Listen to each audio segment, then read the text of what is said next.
नमस्ते, मैं हूँ सुधा रानी। आप देख रहे हैं just Bharat political quill stories की। मैं आज जो 2024 इम्पैक्ट जनरल इलेक्शन में ये गुजरात इलेक्शंस और हिमाचल इलेक्शंस का रिजल्ट्स कैसे प्रभाव डालने हैं वाले हैं, ऐसा इश्यूज पॉइंट्स मैं आपके सामने रख रही हूँ। और एक नेगेटिव पॉइंट है जो टीवी चैनल्स के द्वारा, पेपर न्यूज़ के द्वारा ये प्रचारित हो रही है, वो क्या झूठ फैलाया जा रहा है, उस पर क्यों हमको कैसे अगवा रहना चाहिए, ये वीडियो में बताने की कोशिश करूँगी। आप अंत तक जुड़े रहिए ताकि सारे इश्यूज आपको पता चले। अगर आपको ये वीडियो लाइक कीजिए तो ज़रूर लाइक कीजिए, कमेंट कीजिए और सब्सक्राइब कीजिए। तो मैं चलती हूँ मेन वीडियो पे।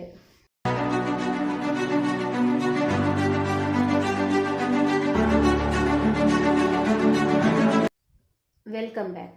मैं कहना चाहती हूँ जो गुजरात असेंबली इलेक्शंस और हिमाचल असेंबली इलेक्शंस में जो मोदी फैक्टर को लेके गए, तो हम गुजरात में क्यों बीजेपी जीता, हिमाचल में क्यों बीजेपी हारा बोले तो वहाँ पे भी एंटी इनकम्बेंसी है, हिमाचल में भी एंटी इनकम्बेंसी होगी है, और वो रिजल्ट में दिखा गया है। तो गुजरात में जो एंटी इनकम्बेंसी, वो उसको बेहतरीन तरीके से मोदी जी ने अपना मोदी फैक्टर बना के उसको उन्होंने संभाला। तो क्या वजह है हिमाचल में क्यों हारे बोले तो ये एंटी इनकम्बेंसी को कांग्रेस ने प्रॉफिट में बदल दिया, अपना विनिंग फैक्टर बना दिया, इसीलिए वो जीते।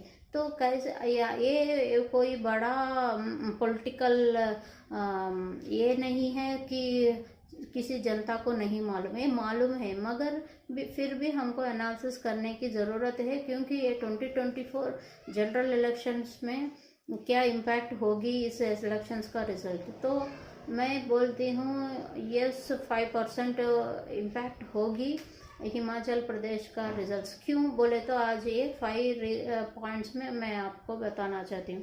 पहली पॉइंट है कि हिमाचल प्रदेश, गुजरात में जो मैं पहले गुजरात से लेकर जाती हूँ। गुजरात में जो भी एरिया है वो सूरत से लेकर कच्छ तक जो भी एरिया है, वहाँ पे सारे जनता लाइवलीहुड बिजनेस में होती है, और उस बिजनेस का ये डबल इंजन सरकार उन लोगों को बहुत दिनों से 9 साल का सेंट्रल में मोदी जी और स्टेट में बीजेपी होने से उनको फ़ायदा हुआ, नो डाउट उनका।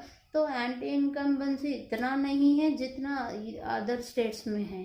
तो वो जो भी छोटे छोटे इश्यूज है वो मोदी जी कभी हिंदू मुस्लिम क्रिश्चियन में वो उन्होंने देखा नहीं, प्रॉब्लम को प्रॉब्लम की तरह सॉल्व करते हैं वो उन्होंने। तो मोदी फैक्टर वो फिर से सेंसेशनल रिकॉर्ड क्रिएट कर लिए 7th टाइम जीत आने के लिए हुआ। मगर ये हिमाचल प्रदेश का हम जियोग्राफिकली लोकेशन देखें तो ये स्टेट बाउंड्री स्टेट है, इसका दूसरे स्टेट से बाउंड्रीज है। तो पंजाब से भी है, दिल्ली से भी होती है, और हरियाणा से भी इसका ताल्लुकात रखते हैं। तो ये स्टेट बाउंड और हिल एरिया होने के वजह से इसका जियोग्राफिकल लोकेशन, इनका वर्सिटी ऑफ लाइवलीहुड होती है। यहाँ पे ज़्यादातर लोग एप्पल खेती करते हैं, और जो ये हिमाचल प्रदेश को देवभूमि, ये टूरिज्म में डिपेंडेंट होती है, और मोस्टली आर्मी रिक्रूटमेंट में ये लोग बहुत सारे उत्सुकता देखते हैं, और देवभूमि की वजह से ये लोग देश की सेवा को ही अपना लाइवलीहुड बनाया है। तो ये एक डिफरेंस हमको बहुत सारा नोटिस करना है। तो ये 1 ईयर से लेकर वहाँ पे जो एप्पल बेल्ट बोलते हैं, जो है हिमाचल प्रदेश में एप्पल बेल्ट बोलते हैं, वहाँ पे ज़्यादातर एप्पल की खेती होती है, एक्सपोर्ट होती है।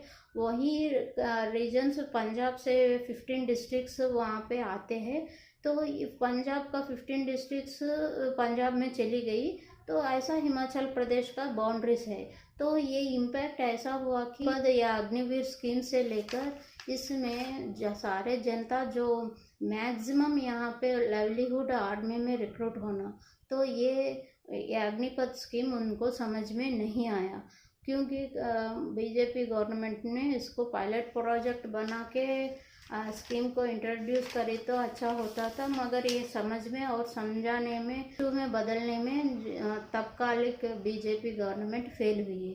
इसी पॉइंट को कांग्रेस ने अपने और खींच ली। अग्निपथ स्कीम 1 लाख को जॉब्स देने के लिए प्रॉमिस कर रही है, और वो लोग समझते हैं 4 साल के लिए क्या अग्निपथ स्कीम में ज्वाइन होंगे तो उनका लाइवलीहुड चली गई है, ऐसा वो लोग फील कर रहे हैं। और मोदी जी जब वहाँ पे प्रचार में गए तो उस प्रोटेस्ट का भी उनको फेस करना पड़ा कर दिए। इसीलिए ये पॉइंट को जब छोड़ गए तो वो इफेक्ट हुआ। तो ये एप्पल बेल्ट बोलने वाला ये कारगिल डिस्ट्रिक्ट से बहुत सारे यूथ आर्मी में रिक्रूट होते हैं। यहाँ से बहुत सारे रिटायर्ड एम्प्लॉयज़ भी है, रिटायर्ड आर्मी एम्प्लॉयज़ है। ये लोग 1 रैंक 1 पेंशन के लिए बहुत दिनों से फोर्स कर रहे हैं। तो ये 1 रैंक 1 पेंशन स्कीम को भी बीजेपी सरकार वहाँ पे हरियाणा उन्होंने नज़रअंदाज किया, ना ही एड्रेस किया। तो इसको भी ये कांग्रेस ने कितना करती है वो बात के इशू, मगर इलेक्शन के टाइम पे उन लोगों को प्रॉमिस जो करते हैं मैनिफेस्टो को ही लोग समझते हैं। तो ये मैनिफेस्टो के और प्रियंका गांधी अपने स्पीचेस में करने से ये 1 लाख जॉब ये मैनिफेस्टो में है कि नहीं, कौन नहीं पढ़ता मैनिफेस्टो। ये 1 लाख का जॉब्स क्रिएशन और ये अग्निपथ स्कीम के लिए ये लोग पहली पॉइंट है, ये एंटी इनकम्बेंसी बढ़ गई। तो दूसरी बात है यही सेम जो रेबल्स है उन लोगों भी कारण, जहाँ तक मेरा इन्फॉर्मेशन है, और एक्चुअली बीजेपी में रेबल्स नहीं होती है, किसी और पार्टी में हमको देखने को पड़ता, मगर ये रेबल्स इसलिए है कि लोकल इश्यूज को एड्रेस नहीं किया गया है। तो सेकंड पॉइंट मैं कहना चाहती हूँ, जो एप्पल बेल्ट के रीजन्स में 8 कॉन्स्टिट्यूएंसीज से 5 कॉन्स्टिट्यूएंसीज कांग्रेस ने जीती। इसकी वजह है रेबल। और जो ये थर्ड पॉइंट मैं कहना चाहती हूँ, ये एप्पल बेल्ट में जो एप्पल्स एक्सपोर्ट करते हैं खेती करके, वो उस एक्सपोर्ट करने में और उस पर जीएसटी बहुत ज़्यादा लगाया। उस जीएसटी की वजह से जो स्मॉल इश्यू है उसको एड्रेस करे तो हो जाता था, वहाँ एड्रेस नहीं करा, वो एंटी इनकम्बेंसी में बदल गई। तो फोर्थ पॉइंट है कि 1985 से हिमाचल प्रदेश के जनता कभी किसी सरकार को सेकंड टाइम अपॉर्चुनिटी नहीं देती है। इसी को नकारने के लिए मोदी जी अपना मोदी फैक्टर डेवलपमेंट का इश्यू लेके गए, मगर जो लोकल इश्यूज है उसको नज़रअंदाज करने पर ये लोग लॉन्ग टर्म नेशनल इश्यू का देख नहीं पा रहे। तो ये इनका हैबिचुअल है कि वो सेकंड टाइम किसी सरकार को अपॉर्चुनिटी नहीं देती। तो इसको जीतना है तो लोकल इश्यूज को, क्योंकि लोकल इश्यूज को भी वहाँ पे ज़्यादातर नज़रअंदाज करते हैं, इसीलिए वो लोग नहीं देते।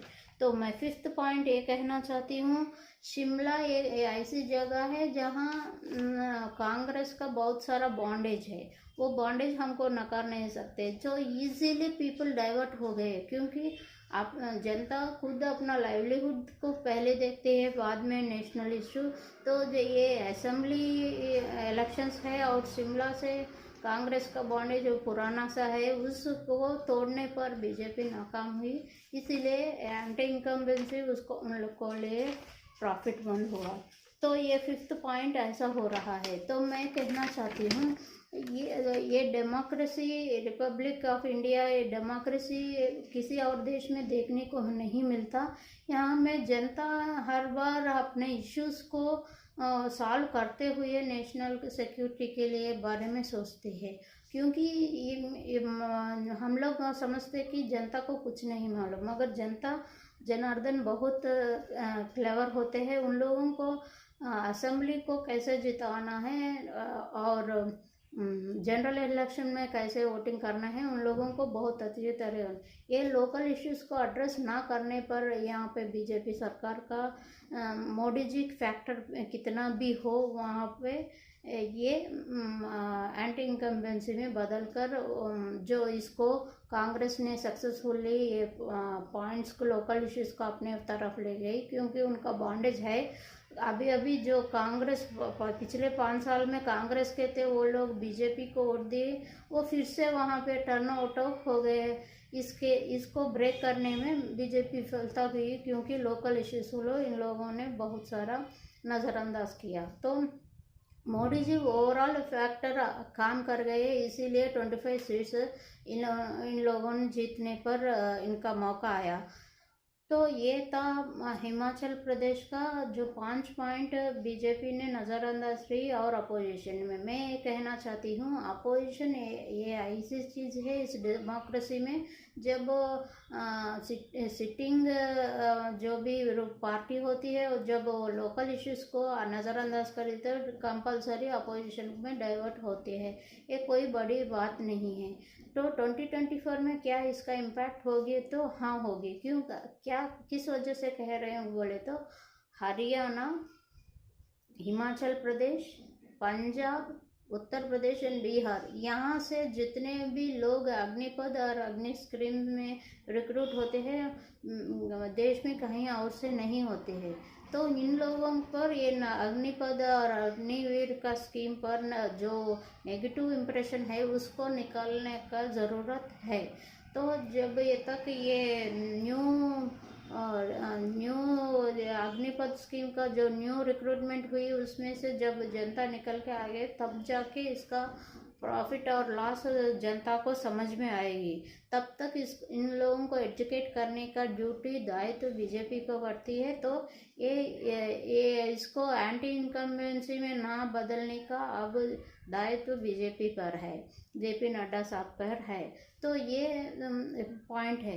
तो रिमेनिंग ये मुस्लिम वोट शेयर जो गुजरात और ये बोलने वाले, गुजरात में जो AMIM क्यों जाती है वहाँ पे, क्यों अपना कंटेस्ट करती है, ये तो मुझे नहीं मालूम, क्योंकि वहाँ पे गुजरात की पॉपुलेशन में 10 to 15% ही मुस्लिम पॉपुलेशन है।